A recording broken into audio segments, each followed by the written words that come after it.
game experience was Dead Space 2.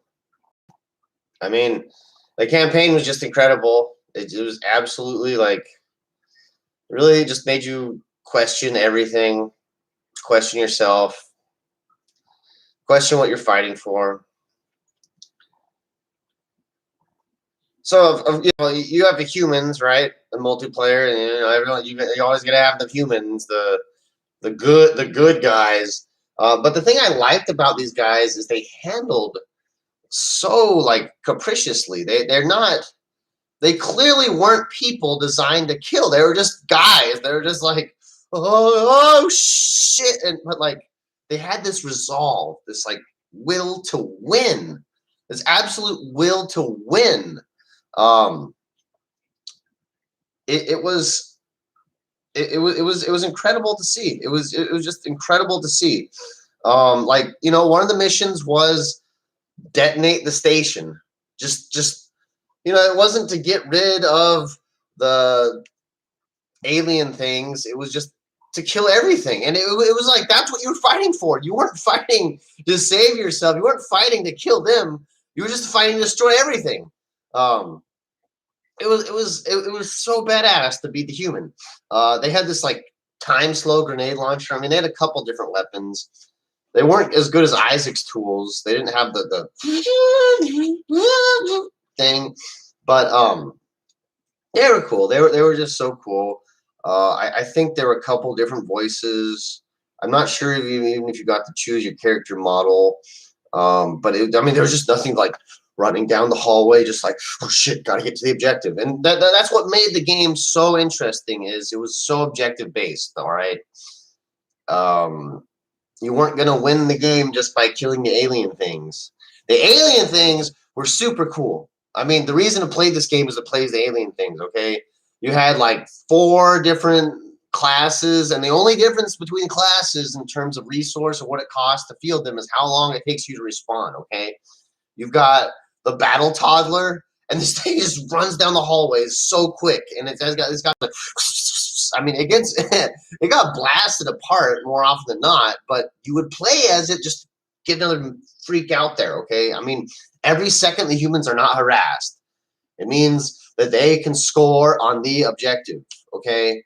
And it's so, even being a battle toddler and getting blown to pieces in one shot was valid. It was completely valid. It wasn't, I mean, don't get me wrong, it's better to kill them. It's better to kill all the humans because, you're an alien thing. But then well, I don't remember what the middle class was. It was something dumb. And then you had some sort of combat form that was just kind of bulky, and so it was like the toddler but bigger, basically. It could get shot a couple times. It get shot a couple times and still keep moving. But what I remember is maybe that was the Barfur. I don't know. One of them had this caustic spray that just slowed the humans down, and that in itself, if you could just hit them a couple times, it was great. And then of course there's this range thing. Oh yeah, no, there was the I remember there was the gun baby. The gun baby had like, that was what the second class was. It had like 3 tendrils that came out, and it was like the sniper class of the alien things. And so you would just sit back and whoosh, whoosh, whoosh, whoosh. And then there was the actual regular alien thing with the pincers and the size, and that thing was devastating. And then there was the Barfur, and dude, if you could kill them with a Barfur, it was so good. You'd rip off their helmet and just puke it in their face, and they would just die a terrible caustic death. The death animations. The cool thing about it is if you were a human and they were doing a death animation to you, and somebody saved you, they could actually blow the alien off of you with their gun or whatever and save you. Okay, it wasn't like Gears of War where it's like, oh well, he tapped me with the chainsaw. I've been blasted by small arms fire for the last 5 minutes. They tapped me with the chainsaw. Now I've been turned into diarrhea. It was so ahead of its time. It was just such a fun game. I can remember some of the maps. One of them was a space station. One of them was like a mining area, and there was a lot of verticality. There was a lot of levels and tiers to it. So they're really just, it was, as a human, you almost even wanted to be in the corridors because at least then you only had to aim forward. I think the gun baby could actually climb on walls and stuff, and that's what made it really valid is the fact that it could climb around and stuff. Something, you'd have to watch all the services. Bonus episode, bonus episode extension. My third favorite video game of all time was actually an apology, and it wasn't even intentional. I don't know what happened. I'm fairly certain that Dead Space at this point was an EA game. Dead Space 3, pretty good. I'm gonna say it was pretty good. It's kind of like Fable 2 is the Fable. Fable 2 is way sorry. Yeah, Fable 2. Fable 2 is way cooler than Fable 1, right? It just has this style and this veneer. But Fable 1 is just absolutely a better game. So that's kind of Dead Space 3 to Dead Space 2, and then, so I'll get to my favorite video game right now. My third favorite video game was actually done as an apology. It was also an EA game. I don't buy EA games. I boycott them. I don't think that any conglomerate should have that much power over us. I mean, signing into EA's Steam equivalent is just no fun at all. It's I've bought in EA games and I paid for them, and then I couldn't play them even offline because I had to sign into their stupid service, and it was just infuriating. It's like, bro, I paid for your game. Just let me play your game. My third favorite game of all time was just an apology. It was Mass Effect 3. The campaign was pretty good, man. The campaign was pretty good. The ending was awful. You get to choose between red, green, or blue. And you know what? Whatever. No matter what, I write all the time. The ending is the hardest part. It's the hardest part to make rewarding, okay? Because there's this build up and this expectation. So I whatever. Red, green, blue. Fuck it. Red, green, blue was fine. But what I was upset about is I saved that alien species in the first game, and all I got, the only reward I got was some sort of point system and a really badly put together picture of sterile and them in the space. I wanted to see the Batarian fleet. I wanted to see every single freak that I have assembled throughout this, like, I don't know, 5-6 year experience together. I want it to be something cohesive and dynamic. That's why I was upset. I just wanted to actually physically have everything that I worked for represented, and it wasn't really. It was just, you get a really sterile picture. And so EA's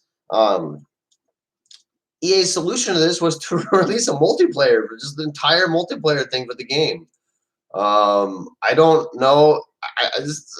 Judging by how well it was put together, they were just going to release it anyways, or it was something that had already gotten put together, and they just sent it out.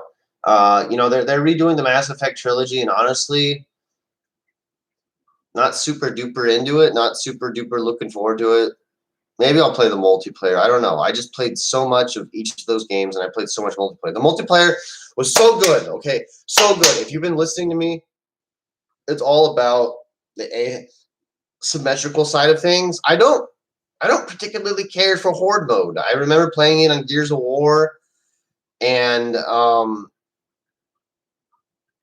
Gears of War sucked because you had to like wait for like 2 or 3 games before you could actually play as the Locust. Stomping the Comp just isn't that interesting. It's not, but this game made it so interesting. The game made it so interesting, okay? You have so many different races and classes. I think the classes were the races or something in that game. And some of them were really bad. Some of them were really good. Some of them you couldn't get past silver on. And some of them, okay, so like there's the Batarian, and his whole thing was he had this like net gun thing. And so it was a really cool power. It like immobilized the enemy on the ground, and it kept them down. This was before the MOBA kind of experience kind of sullied everything and made all the power-ups gray just by their ubiquity. So there's Batarian, and he said cool things. He wasn't viable past silver, but he was still fun, just so fun to play. Then there was the Vorcha, and the Vorcha had a flamethrower. And if you wanted to, I think it was roll with the Vorcha, he didn't roll. He ran on all fours, and so like he was the character there to rapidly redeploy. Like there was this cool synergy they kind of worked with the biotic powers. Like some of them are primers and some of them are detonators. And so, you could make a character as a primer that had a primer and a detonator. And that was really possible to do. So you just spam that. But it could sync off your teammates as well. And so there were biotic synergy, there was the tech synergy, and maybe there's another synergy. I think there might have been 3. There's the Vorcha, but the best class in the game was also the most fun and the least intimidating. It was the Volus, this little like circular dwarf thing. When you had him do the dodge move, he just tucked in his arms and rolled away. I think it was the smallest guy in the game. Yeah, no, it was definitely the smallest guy in the game. But he had this shield capacitor that could not only boost his shield, but boost the people around him. And so I didn't have any friends. I didn't have anything really going for me. I would just stay up all night and get teenagers through these gold and platinum challenges. I'm fairly certain I got through platinum no problem. Because I would just boost their shit. I'd be like, stay around me. It was kind of like a medic, except proactive. A medic can only fix you once you're blown up, but this thing just boosted your shield. So we'd be on this top floor of this map, and the Geth would be just encroaching us. The Geth were a horrifying foe. They're basically your standard video game bad guys. There'd be these hunters.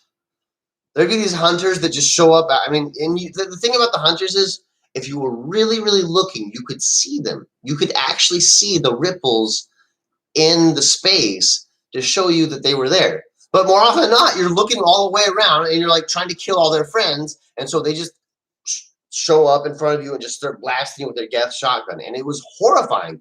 But it was so evil. They're such a well thought out thing. And then there were the Geth primes or whatever, and those things just really big video game bad guys, really intimidating gun, really big size, really big shield. The Geth made a lot of really evil sounds. It was great. Then there was Cerberus, but we all call them Cerebrus, and they had by far the most potent weapon in the entire game. If one of my friends yelled "Torretta," like you dropped what you were doing. You dropped whatever you were doing, and you focused on that thing because it just melted. It was just like the machine gun on that was equivalent to a laser gun. It was so like devastating, and as soon as it locked onto you, you were done for. And the cool thing about this was it was just an engineer NPC that set it up. Okay, it was just a guy. It was just a guy in the suit. So you had a reason to hunt down this really non-threatening guy. And most of the times they just get shot, just running out of their spawn. But sometimes they'd be in the back of the wave, and then you'd kill the front of the wave and get drawn in, and the turret would just finish you. And so you'd be down. But what kills you in one shot were the assassins, all right? They're like these robot assassin chicks. They might have had some sort of cloaking, but it wasn't as good as the Geth thing. And they have an insta-kill move. They just have an insta-kill move that the range on the insta-kill was baffling, just absolutely baffling to me. And like every time they got it, like, what? How did she get me? Like, because we always thought that she stayed away. She had this like palm gun that would like, and she shot it that quick, and it wasn't as powerful as the turret, but it was so annoying. It was so annoying because you could just sit there and think, oh, I'm going to stay out of her katana range, and she would just blast you to smithereens. There's the Atlas. That thing was so cool. You had to do like bonus damage to its cockpit or something. There was weak points on it, and it was this huge, clumsy battle mech. That was the biggest thing about it, though, is it was so clumsy, so you could get around it. All right, like all these enemies have a weakness, except for the Geth, that are really well rounded out. And so, you know, we're going hard 6 or 8 months into this apology game, and then they just release a whole new faction. I mean, they were releasing new playable characters all the time. There was this battle suit, and you could customize the battle suit to pretty much do anything. I mean, it's okay. It was cooler than that. Like it was just like being. I don't know. It was like being in a battle.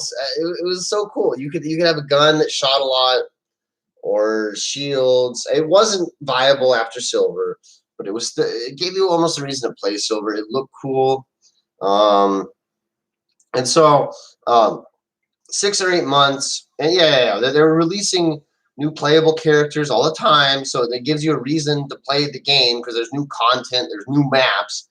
But they just released the collectors, or the oh wait, no, I think they were collectors.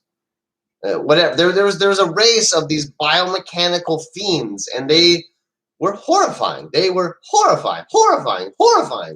There was the Banshee. She could move around with this like space rift thing. It's like,